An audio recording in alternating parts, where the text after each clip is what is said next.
This is an extract from the Leader podcast hosted by me, David Marsland. Find us wherever you stream your podcasts. The documents were sent to me within 2 days of the show transmitting. And to that point, we had celebrated the show. It was a fantastic triumph for Panorama and for the BBC. And when I received these documents, I was horrified.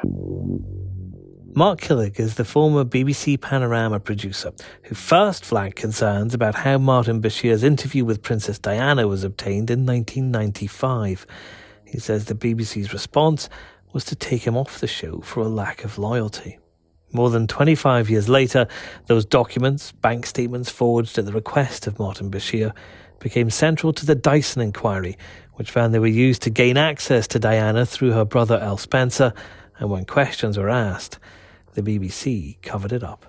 I would like to thank Lord Dyson and his team for the report. Prince William has led the royal family's response. It is welcomed that the BBC accepts Lord Dyson's findings in full, which are extremely concerning.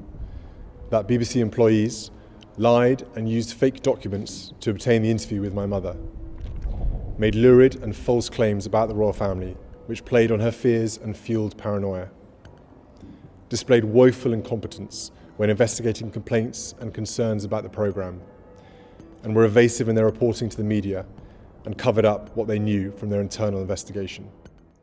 So powerful statement there, and I'm joined now by our royal editor Robert Jobson. Robert, first of all, is it significant that it's William who gave the response and not Charles?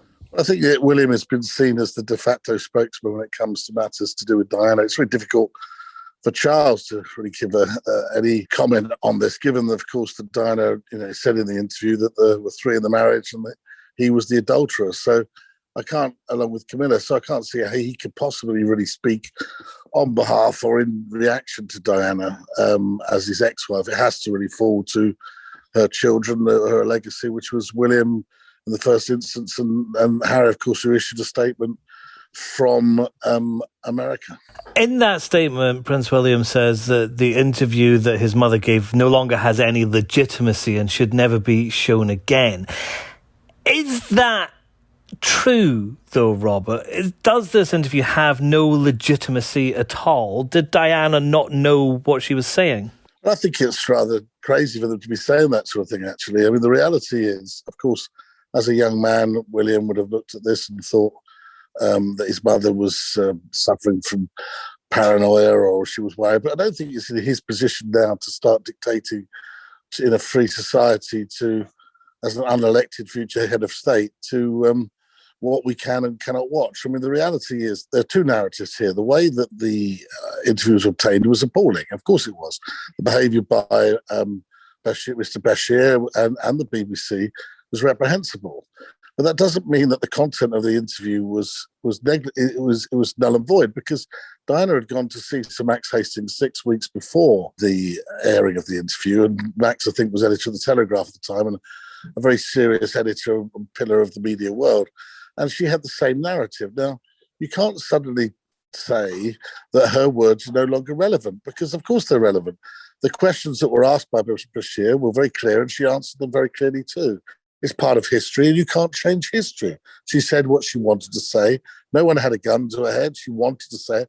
And what I find slightly objectionable as someone who was around at the time is the word paranoia, because paranoia was used by people that Diana perceived to be her enemies, people that were against her at the time, who she felt were blocking her from saying what she wanted to say by suggesting she was mentally unstable. That simply isn't fair or right to the memory of Diana.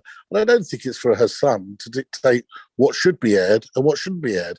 Yes, he has his opinion, but we live in a free society, and that's not acceptable, in my opinion. But I think what has been suggested is that because Martin Bashir had presented these documents to Earl Spencer, this kind of created a false narrative that Princess Diana believed that people were spying on her.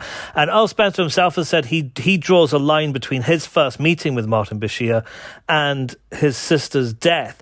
Did this interview cause the death of Princess Diana? No, of course it didn't. The reality is we've had millions of taxpayers' money spent on the inquiry into Diana's death. It's quite clear that what caused Diana's death was a drunken driver driving a car too fast, possibly pursued by foreign paparazzi. That is the ruling of a judge after several millions of pounds has been spent. And that is what the score was. And so it's easy to sit there and almost canonize Princess Diana. But Princess Diana was a very shrewd media operator who knew what she was doing at the time of while she was alive. What happened to her was tragic and was wrong.